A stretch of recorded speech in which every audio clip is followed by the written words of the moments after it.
Ceci est un livre audio autogénéré par Google. L'enfant des Aïls. L'île des revenants, son histoire, ses caractères. Ce ne sont pas toujours les hommes, les monuments, ou les leçons d'histoire débitées par les guides qui fixent le souvenir que certains touristes ou autres emportent des pays qu'ils ont visités ou dans lesquels ils ont dû séjourner. Les particularités de la végétation interviennent alors, à plus d'un titre, pour satisfaire ce besoin que l'on a, une fois rentré chez soi, de qualifier les lieux vus ou entrevus, et souvent de remettre aux parents et aux amis avides quelques petites plantes ou leurs feuilles, et même des objets recueillis en ces lieux. Ces gestes sont toujours assez symboliques et souvent prometteurs de bienfaits.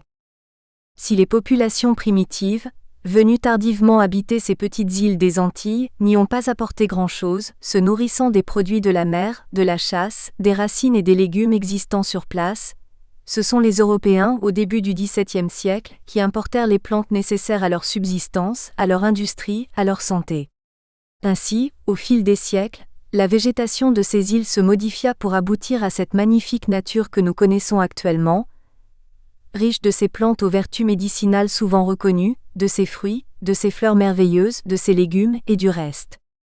Nos atlas de géographie n'ont souvent consacré qu'un bas de page, plus rarement une page entière, à la Martinique, où elle apparaît isolée, longtemps grossie démesurément. Ce sont surtout les revues touristiques qui en ont fait la promotion et une publicité parfois douteuse. Les choses ayant été ramenées à leur juste proportion, la plupart des gens, y compris des Français, ont-ils du mal à lui restituer ses modestes dimensions.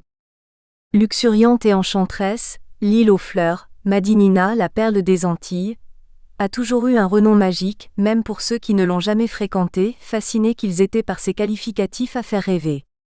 Ses 80 km de longueur et 30 km dans sa plus grande largeur font qu'elle couvre une superficie d'environ 1100 km² qui ont joué vraisemblablement dans son histoire un rôle hors de proportion avec sa faible étendue. Son exiguïté permet de mieux comprendre son passé. Trop petite, elle a été dédaignée par les conquérants espagnols, mais lorsque les Français s'en contentèrent, elle atteignit son équilibre plus vite que les îles plus importantes, comme la République dominicaine et Haïti par exemple. Son étendue lui a conféré alors ce statut d'entreprise familiale qui a prévalu à ses débuts. C'est un petit espace clos par la mer où tout s'ébruite, où la rumeur publique a une grande force, où tout finit par se savoir, où tout se mélange, où tout est famille ou relation amicale, effaçant ainsi l'indifférence et créant une personnalité collective puissante et sensible. N'oublions pas qu'il y a des siècles, pour des raisons économiques, des milliers de travailleurs noirs seront amenés d'Afrique, Guinée, Angola et Sénégal par des colons blancs pour constituer la main-d'œuvre indispensable aux grandes cultures, principalement la canne à sucre. C'est l'époque de l'esclavage. Et c'est le mélange de ces races blanches et noires qui est à l'origine d'une grande partie de la population actuelle, et qu'au début du XXe siècle on appelait la race mulâtre.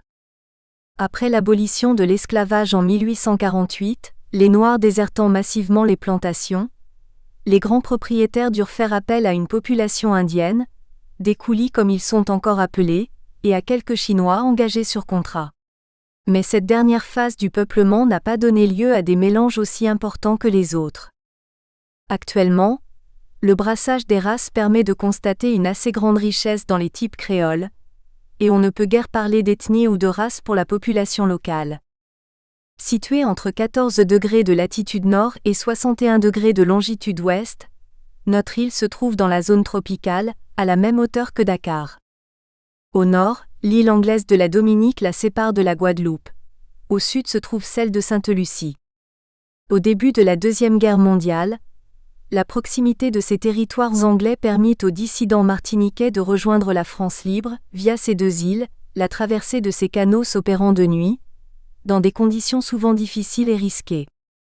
Grâce à sa position géographique, la Martinique jouit d'un climat d'une remarquable constance, tout au long de l'année où la température ne varie que de quelques degrés, en moyenne de 23 à 31 degrés. L'influence de la mer et les alizés y sont pour beaucoup. Les pluies changeant selon l'altitude sont plus fréquentes au nord, ce qui explique l'exubérance de la flore de cette région. Elles se déversent le plus souvent en grains irréguliers, soudains et violents, ou parfois très continus de juin à décembre, apportant humidité et chaleur moite.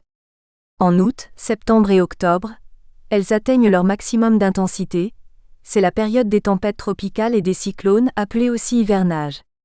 De décembre à mai, c'est la saison calme, fraîche et moins humide, avec une phase de sécheresse allant de la mi-février à la mi-avril.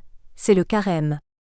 Mais toutes ces données ne sont pas absolues et les caprices des saisons varient là aussi, comme ailleurs. Cette impression d'éternel printemps, à la gaieté latine et à l'hospitalité légendaire, est doublée d'une nature d'une prodigieuse fécondité, d'une diversité et d'une variété saisissantes telles qu'elles montrent des paysages allant des rochers et des sols dénudés au sud, aux pentes verdoyantes et aux forêts tropicales et mystérieuses du nord. Les côtes sont somptueuses et les sinuosités des rivages, l'escarpement des mornes, la végétation ici échevelée, ailleurs clairsemée, offre un spectacle magnifique toujours renouvelé qui séduit le voyageur par cet aspect de carte postale en couleurs. Et bien qu'il en soit averti, l'étonnement du nouvel arrivant se manifeste lorsqu'il découvre la permanence des feuillages toujours verts et cette absence de froid et d'hiver. En effet, cette terre, distante de la métropole de 7000 km qui exigeait jadis près de 2 semaines d'une traversée maritime souvent houleuse, est à 8 heures d'avion de Paris. Dans ce court délai, les vêtements chauds cèdent la place à la chemisette légère, aux shorts et aux bikinis des plages. Ainsi on se retrouve en Martinique, tournure actuelle qui a remplacé l'expression ancienne, la Martinique, et qui confère à ce lieu la dignité d'une province française. Il ne viendrait à l'esprit de personne de dire autre chose que « en Bretagne, en Savoie ou en Corse ». Madinina, ce lambeau de l'histoire de France palpitant sous d'autres cieux, en plus de ses beautés naturelles et de son rhum, l'un des ambassadeurs les plus prestigieux et les plus connus des Antilles, a su conserver malgré les épreuves du temps, les caractères originaux qu'elle a toujours eus qui tiennent à sa situation dans la mer Caraïbe, au bon sens, à l'humour, à la vivacité d'esprit, à la gouaille de ses habitants et à son peuplement. Ce peuplement qui s'est fait essentiellement par les Français et les Africains a permis aux uns et aux autres d'apporter avec eux leurs coutumes, leur façon de vivre, leurs traditions, leurs croyances les plus diverses. Certaines avaient troublé mon enfance. J'entendais parler de zombies qui seraient des revenants d'outre-tombe qui se vengent des injustices subies durant leur vie.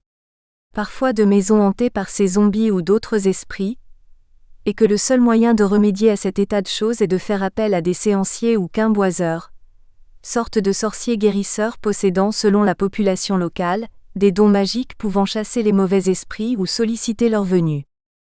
Les gens en mal d'amour peuvent également les consulter, alors gare aux révélations qui s'ensuivront et à leurs représailles.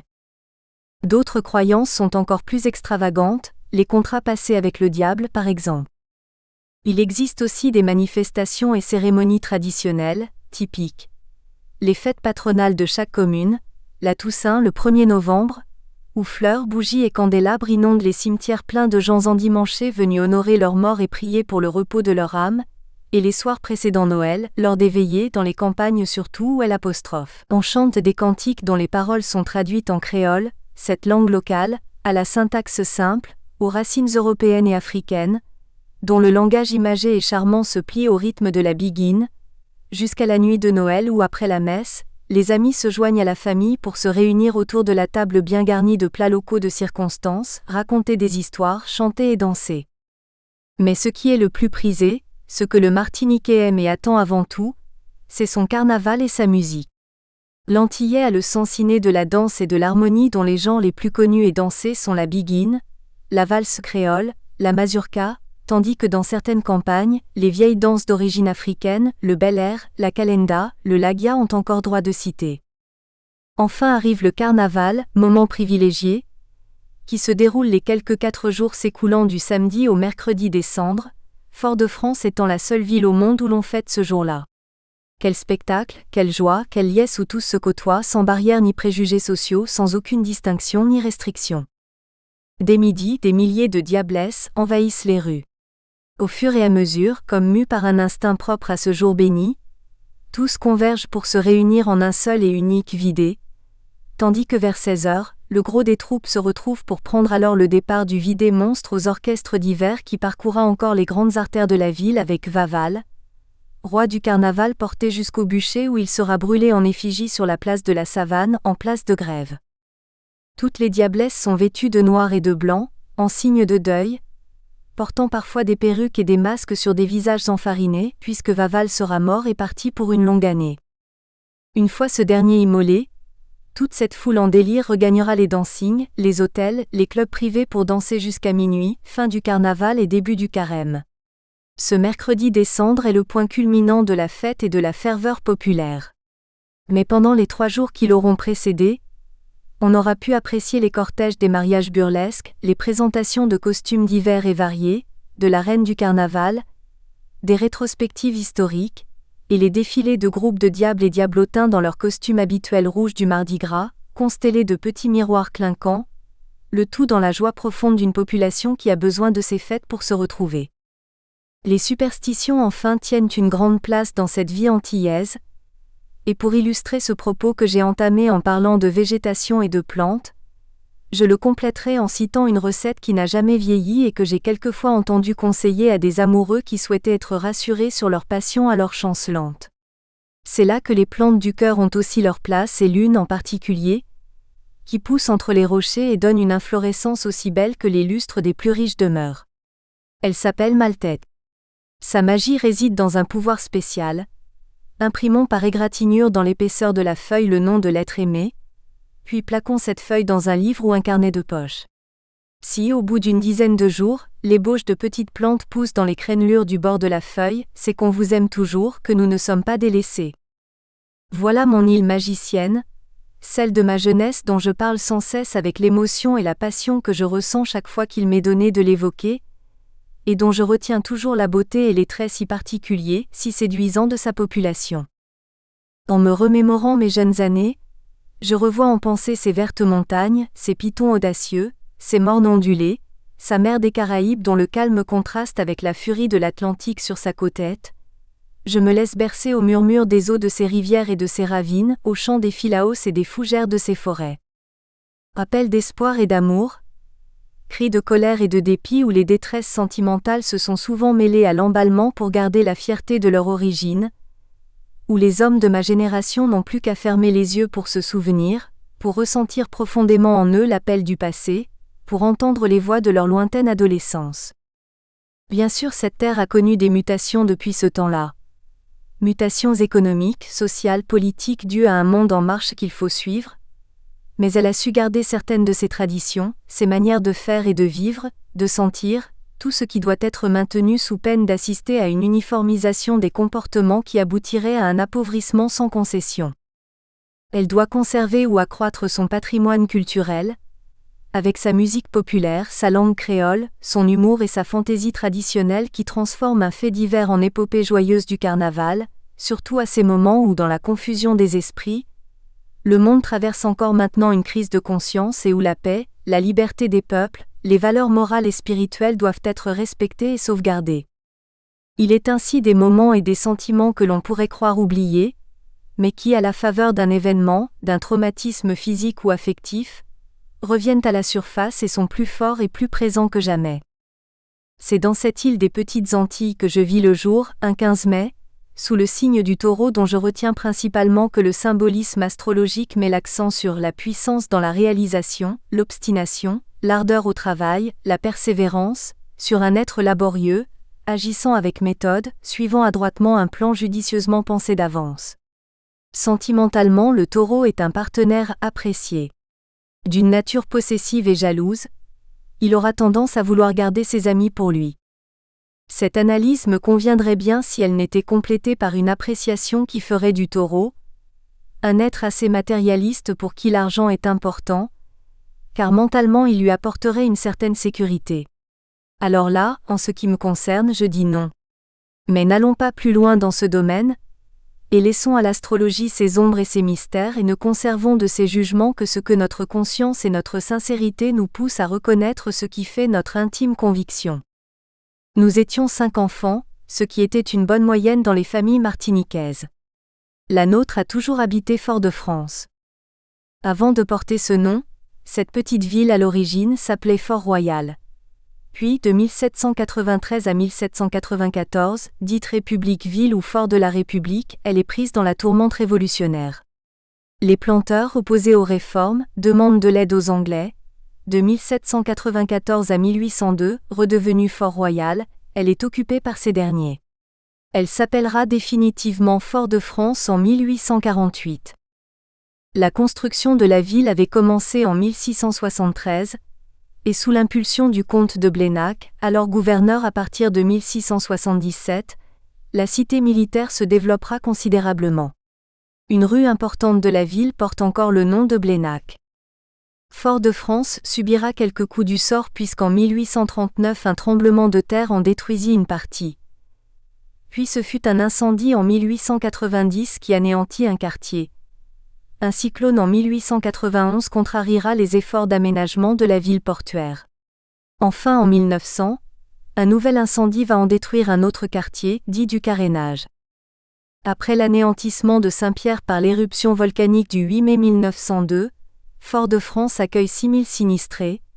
Son nouveau statut de capitale économique entraîne la construction de bâtiments dont l'extension repousse ses limites extérieures. Ce sera alors le siège du gouvernement de la colonie, avant de devenir une préfecture après la loi sur la départementalisation transformant les anciennes colonies d'outre-mer en départements. La ville, située sur un arc de cercle, fait face à une large baie, naturellement protégée, dont on a souvent dit qu'elle était la plus belle et la plus sûre du monde.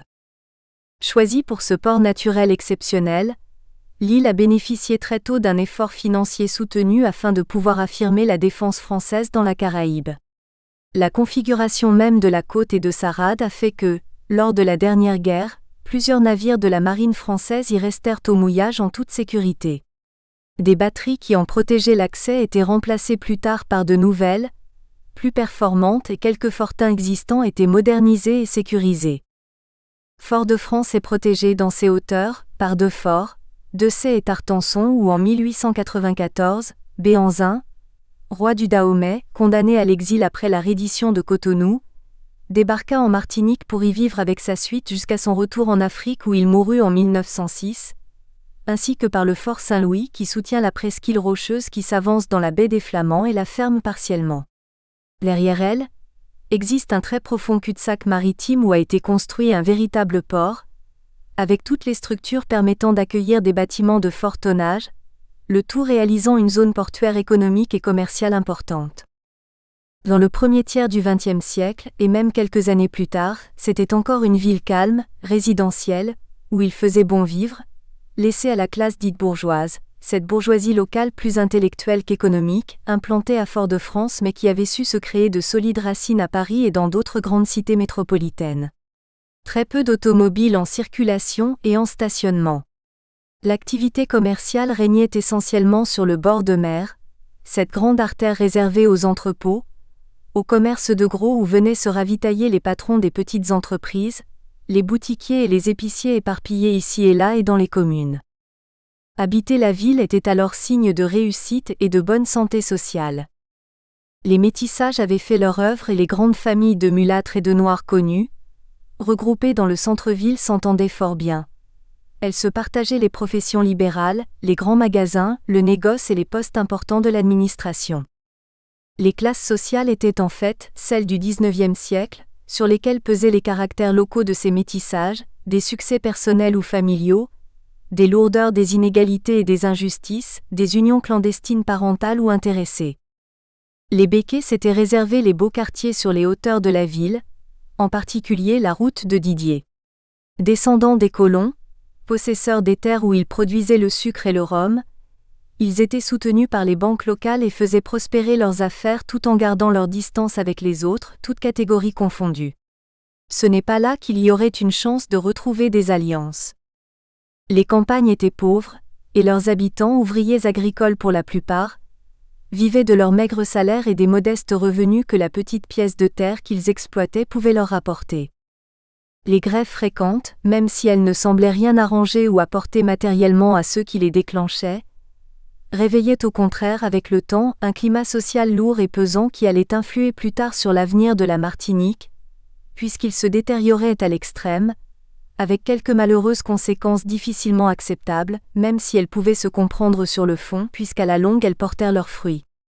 Les métropolitains, enfin, étaient de plus en plus nombreux. Ils étaient attirés par l'espoir, sinon la certitude, d'une promotion sociale qu'ils n'auraient jamais pu acquérir dans les provinces tristes qu'ils allaient quitter sans trop de regrets, alors que l'exotisme, avec son soleil et son ciel bleu, leur ouvrait les bras.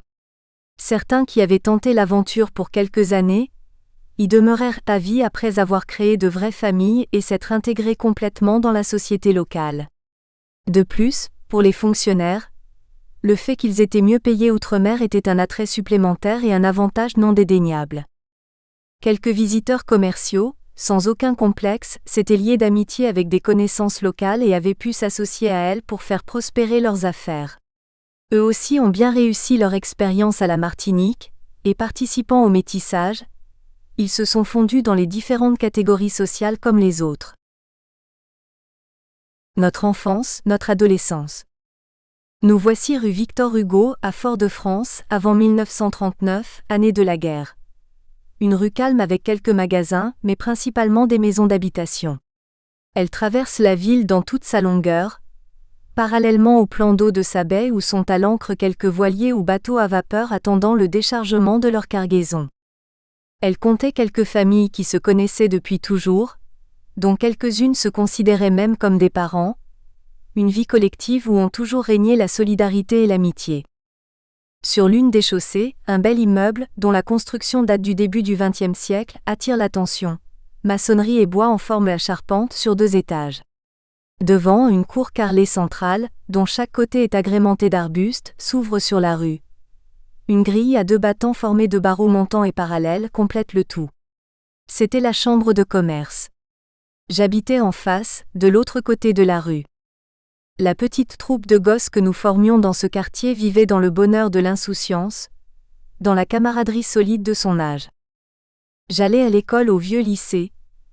C'était une ancienne caserne d'infanterie de marine désaffectée et reconvertie provisoirement, en temple du savoir que nous dispensaient généreusement des institutrices dévouées et fières de leurs fonctions.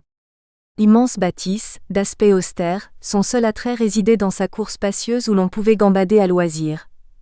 Elle était plantée de quelques arbres fruitiers sous la surveillance d'une gardienne, d'Alorance portant robe locale de madras et tête attachée servant de coiffure, dont nous parvenions parfois à tromper la vigilance pour profiter des fruits cueillis à la hâte. C'est là que j'appris à lire, à écrire, à compter, à apprendre à m'exprimer, avant d'être transféré dans le nouveau lycée, construit en marge de la ville et fraîchement inauguré en grande pompe. Nous étions alors tirés vers le haut, non plus par des institutrices au grand cœur, mais par des maîtres rigoureux pour lesquels la discipline était mère de succès et de bonne éducation.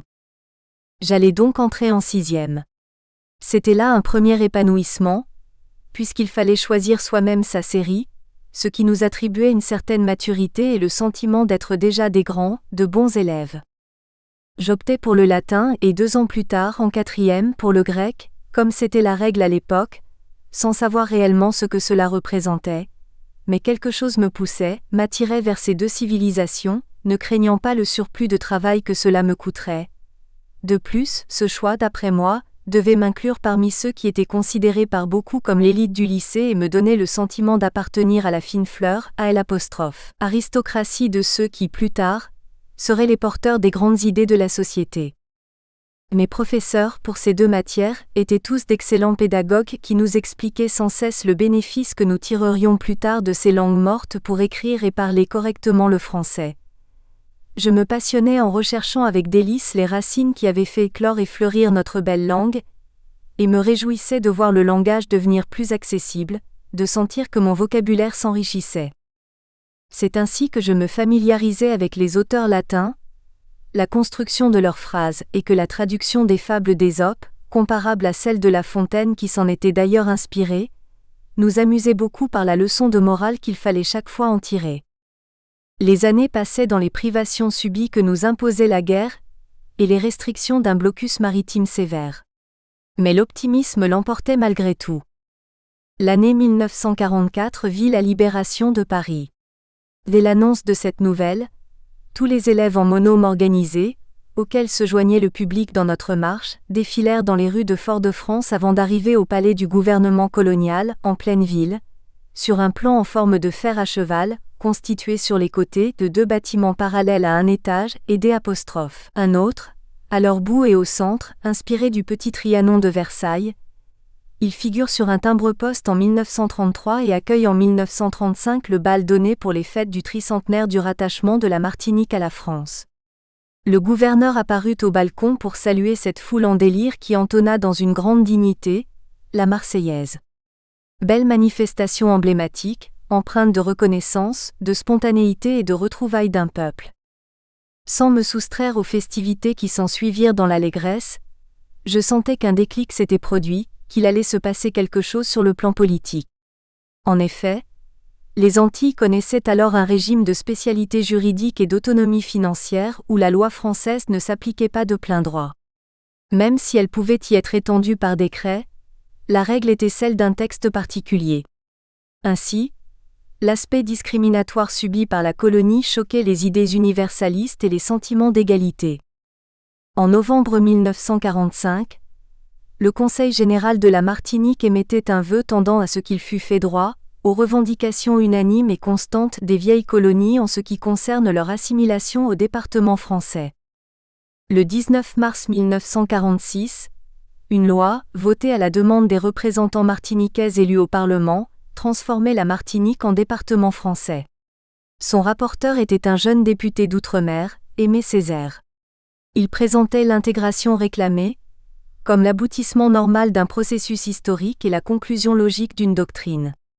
Il se référait à Victor Schœlcher qui affirmait, conformément à l'idéal de la génération de 1848, la volonté de la France de reconnaître à tous les mêmes droits et les mêmes devoirs. Au baron de Larentie, délégué de la Martinique au comité consultatif, qui disait « Des institutions surannées élèvent entre la France et les colonies qui sont aussi la France une barrière qu'il est temps d'abaisser. » On était bien loin du point de vue de Béhanzin qui, s'exprimant dans une interview à la Revue de Lille, disait en ces termes « Le blanc est une race et le noir une autre, mais le mulâtre n'est d'aucune race, c'est un café au lait. Je croyais que les blancs étaient les maîtres en Martinique. Comment peuvent-ils accepter de donner à ces gens-là le titre de citoyens français ? La justice, l'égalité, le droit, l'humanité l'avaient emporté et avaient rompu les barrières.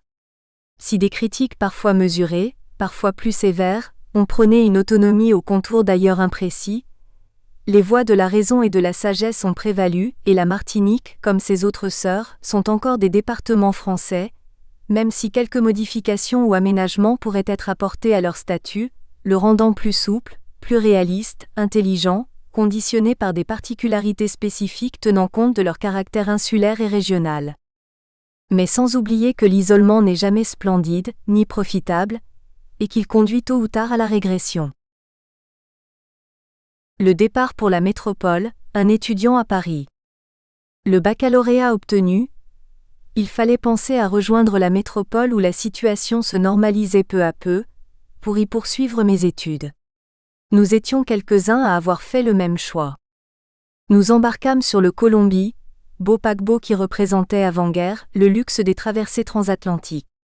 Aménagé alors en navire-hôpital, il venait d'être rendu à la vie civile et réaffecté sur la ligne maritime habituelle dont c'était le premier voyage de retour.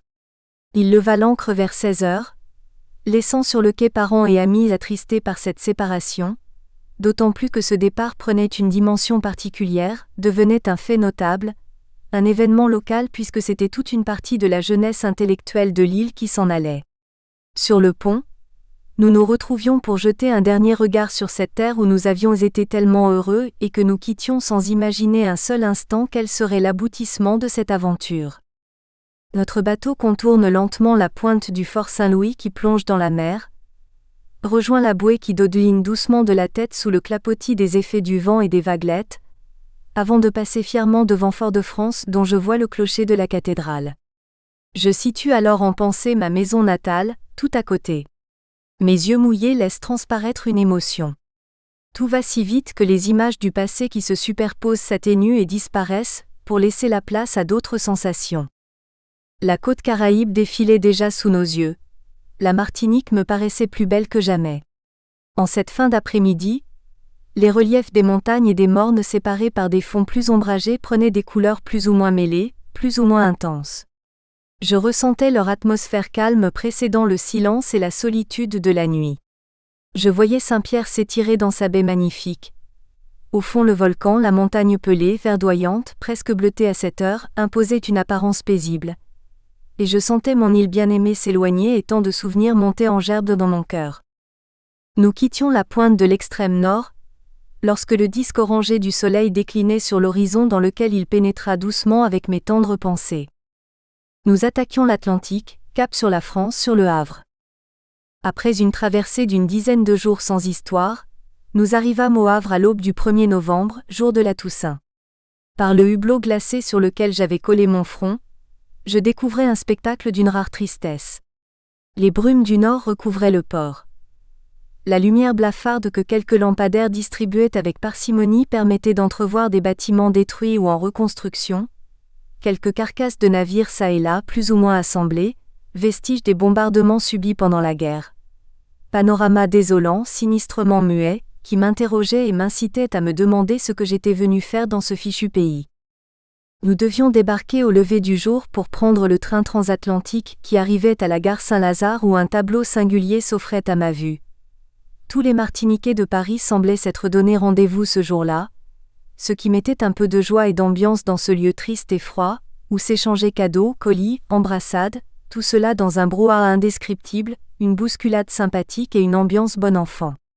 Cette rencontre était devenue par la suite une tradition et on pouvait y rencontrer toujours les mêmes gens qui venaient assister au spectacle.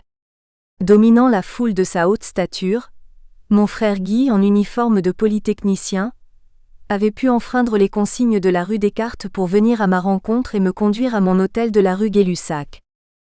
À cet instant précis, ma vie d'étudiant allait commencer, ponctuée de cours, de travaux pratiques, mais aussi de réunions entre copains et copines. Nous étions de vrais adultes livrés à nous-mêmes, avec le quartier latin comme territoire, le Boulmiche et le jardin du Luxembourg où, faute de mieux et d'argent, nous pouvions au moins nous retrouver en bonne et fidèle amitié.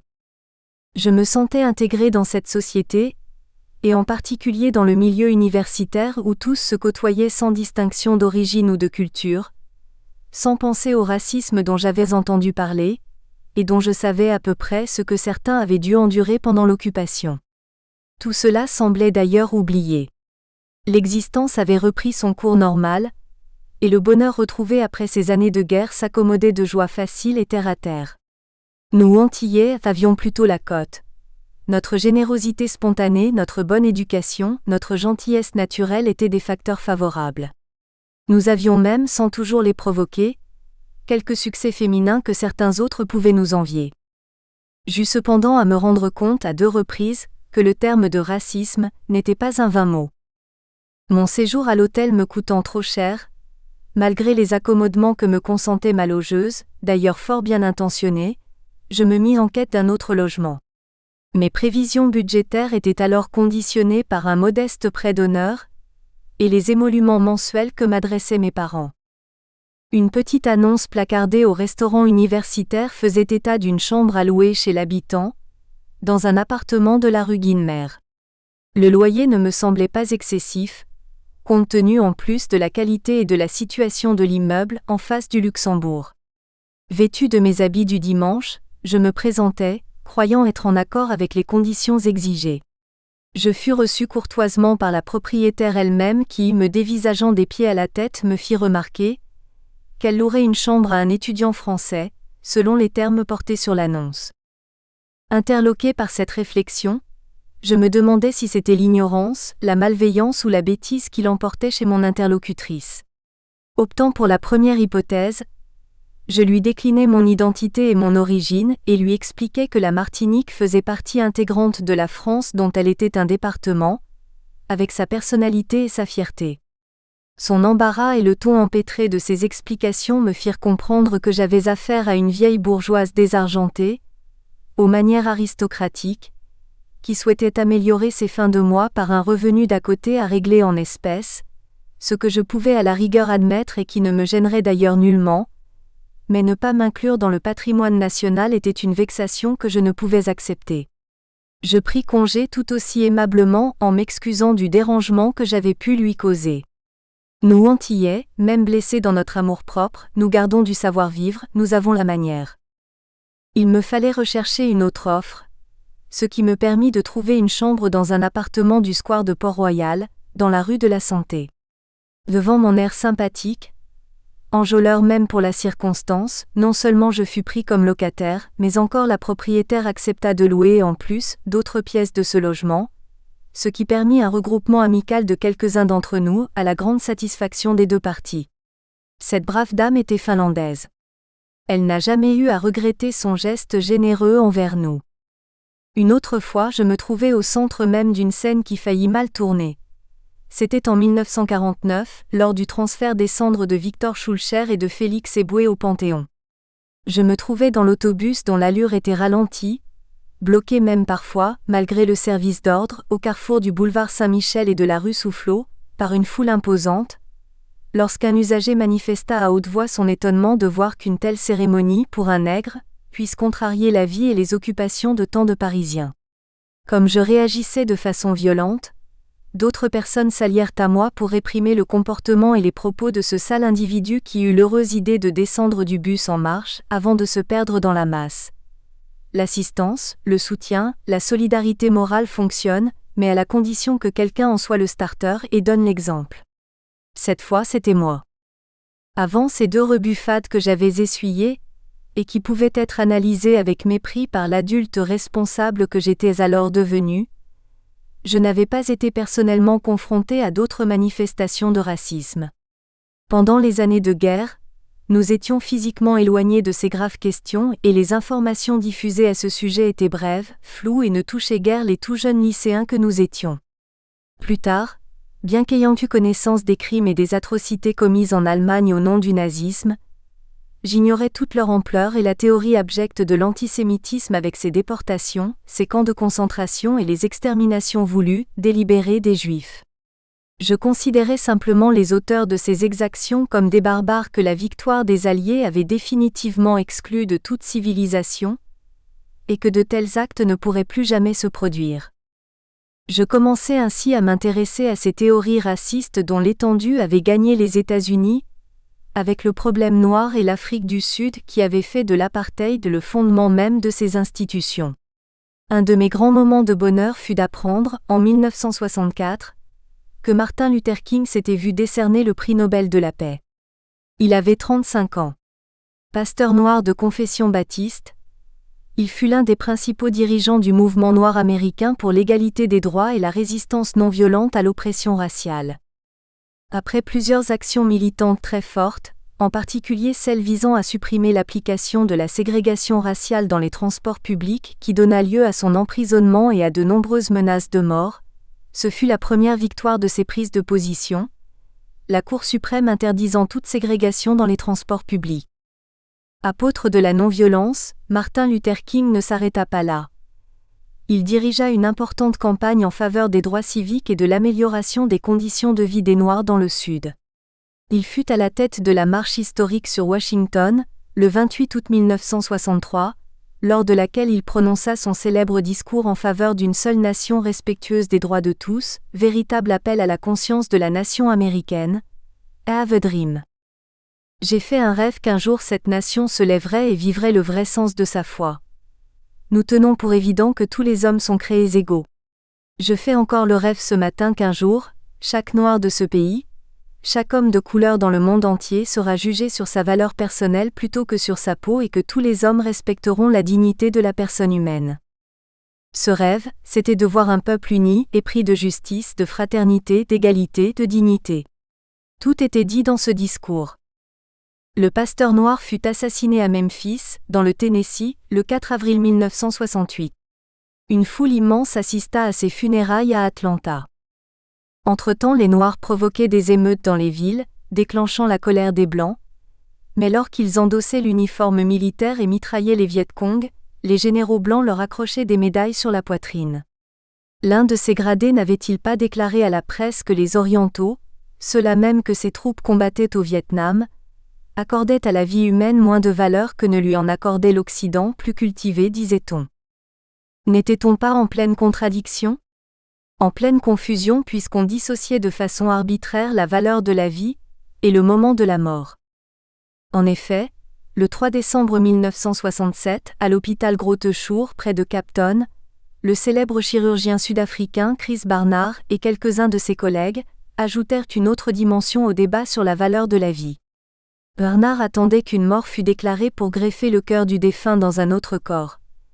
C'est ainsi qu'il transplanta le cœur d'un homme de couleur, d'un métis, sur un dentiste blanc de Cape Louis Washkansky, âgé de 53 ans qui survécut 18 jours à l'intervention. Qui pourrait dire qu'un tel geste de fraternité et d'humanité eût pu se produire 30 ans plus tôt, avant l'engagement de Martin Luther King dans un tel combat et de quelques autres. Enfin, aux Jeux olympiques de Mexico, le 17 octobre 1968, les athlètes nord-américains Tommy Smith et John Carlos remportèrent les médailles d'or et d'argent de la course sur 200 mètres. À l'exécution de l'hymne national américain, ils brandirent leurs poings gantés de noir en signe de protestation contre la façon dont l'Amérique blanche traitait leurs frères noirs. Si ces actions, dans leur philosophie, avec tout le sens de leurs valeurs éthiques, donnèrent un coup de frein à ces comportements qu'elles combattaient alors, on ne peut nier que des actes racistes existent encore dans plusieurs pays. Certains partis politiques les appliquent encore, ce qui avive chaque fois les querelles et les débats qu'ils créent. Même si ces phénomènes ont tendance à s'amenuiser depuis peu, encore que des manifestations récentes impardonnables d'antisémitisme réapparaissent dans notre pays, il faut prendre garde de ne pas laisser se perpétuer toute forme de xénophobie, en particulier à l'égard de travailleurs étrangers qui ont apporté et apportent encore leur contribution d'activité et parfois même de solidarité, faute de quoi le racisme augmenterait infailliblement, ce racisme dont on dit qu'il est un phénomène de société qui se développerait à partir d'un certain degré de saturation, seuil de surpeuplement étranger qui varie avec la profession, le milieu, la religion et la couleur de la peau. Je sens vite l'objection qui me sera faite et qui ne date pas d'aujourd'hui. Ce sont les risques que fait peser un mélange des races. Étant moi-même le produit d'un métissage, je pense bien au contraire que la diversité des races, des langues, des cultures, des modes de vie, des civilisations, et leur mélange, peuvent apporter à chacun une meilleure connaissance de soi et des autres et favoriser un échange et des formes de richesse intellectuelle plus fertiles qu'on ne le croit. Nous arrivons tous en ce monde avec des qualités, des défauts, parfois même des anomalies physiques, des tares mentales ou autres. Ce qui est grave, inhumain, c'est d'être perçu et considéré comme anormal au sein d'un groupe social, d'une ethnie, d'une religion, par rapport à une couleur de peau ou à une forme de jugement et de pensée. Alors naissent l'intolérance, l'ostracisme dans les majorités qui se croient indemnes de tout vice et de toute imperfection. À ce prix, toute paix sociale est difficile, impossible même dès lors qu'une population, pour asseoir son autorité, pratiquera l'exclusion et la discrimination envers la minorité qui lui semble menaçante, surtout si elle lui paraît supérieure. Sectarisme, ségrégation raciale, antisémitisme, discrimination, toute autre forme de racisme, d'injustice sont intolérables et porteuses de nausées. Que les hommes et Dieu fassent que de telles iniquités disparaissent à jamais. Mes études se poursuivaient normalement. Parallèlement, les conditions de vie s'amélioraient après les années de vaches maigres que notre génération avait connues. Après une année à la faculté des sciences qui m'avait accordé le temps de la réflexion, et après avoir été conseillé fortement par un aîné qui avait suivi le même parcours, j'avais choisi l'école odontologique de Paris, Garancières, devenue faculté de chirurgie dentaire Paris 7, attirée par le côté manuel, créatif et artistique de cette profession et plus encore par son approche médicale que je sentais profondément, car j'avais la conviction qu'elle deviendrait un jour une vraie science médicale comme les autres spécialités. Et le temps m'a donné raison. L'avenir me souriait. J'avais eu aussi l'opportunité d'être accueilli dans un service hospitalier de stomatologie, à l'hôpital Bichat, où j'avais acquis l'estime et l'affection du patron, Monsieur Fleury, auquel j'allais me frotter pendant longtemps pour apprendre la pathologie, la chirurgie dentaire et buccale. J'étais devenu son protégé et j'ose même dire un jeune ami. Plus tard, je l'avais invité à venir en Martinique, ce qu'il avait accepté de grand cœur. Une anecdote me revient à l'esprit. Je devais opérer une importante tumeur du maxillaire chez un de mes patients et je lui avais demandé de venir assister à l'intervention, car j'étais fier de pouvoir lui montrer le cadre dans lequel je travaillais, en clinique et peut-être ce que j'avais retenu de son enseignement. Une fois le malade endormi et que tout fut installé, je le priai de prendre la place de l'opérateur alors que je prenais celle de l'aide. C'était un geste de déférence auquel je ne pouvais déroger. Il refusa tout net et me dit : « Non, c'est vous qui opérez. Moi j'aiderai et je tiendrai les écarteurs. » L'intervention se déroula normalement, ponctuée parfois des commentaires et bavardages habituels quand tout se passe bien. Comme je le ramenais en voiture, il dit alors très simplement : « C'était bien, bravo. » Je garde précieusement un souvenir de ce jour, une photo prise à la dérobée par une aide-soignante et qui immortalise ce moment. Quelques autres relations solides et sincères nouées dans ce milieu de l'hôpital et de l'université souhaitaient me voir rester à Paris pour faire carrière et avaient tenté de me convaincre. Mais je n'avais pas cédé à ces sollicitations, car je pensais qu'il était de mon devoir de retourner en Martinique pour faire bénéficier mes compatriotes des connaissances acquises et perfectionnées à l'extrême. Paul et moi, le retour au pays. Comme bien des garçons de notre âge, lycéens de 14 à 16 ans, j'avais eu moi aussi quelques flirts, relations amoureuses passagères qui duraient le temps des vacances, quelquefois un peu plus. Les familles se retrouvant le plus souvent dans les mêmes lieux, avec les mêmes enfants qui grandissaient ensemble. Cela était propice aux amourettes qui fleurissaient et se défaisaient sans trop de chagrin, même si elles traînaient parfois après elles, pour peu de temps fort heureusement, quelques traces de mélancolie et de cafard juvénile. C'était plutôt une sorte de camaraderie rapprochée, d'amitié protectrice, où toute sensualité était encore maîtrisée et conditionnée par un sentiment qui porte à traiter l'élu déjà choisi avec certains égards.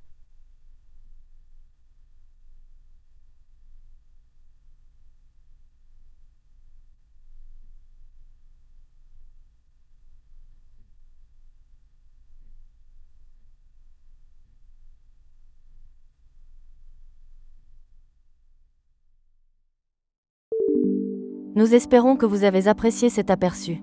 Pour continuer à écouter ce livre audio sur Google Play Livres, utilisez le lien dans la description de la vidéo.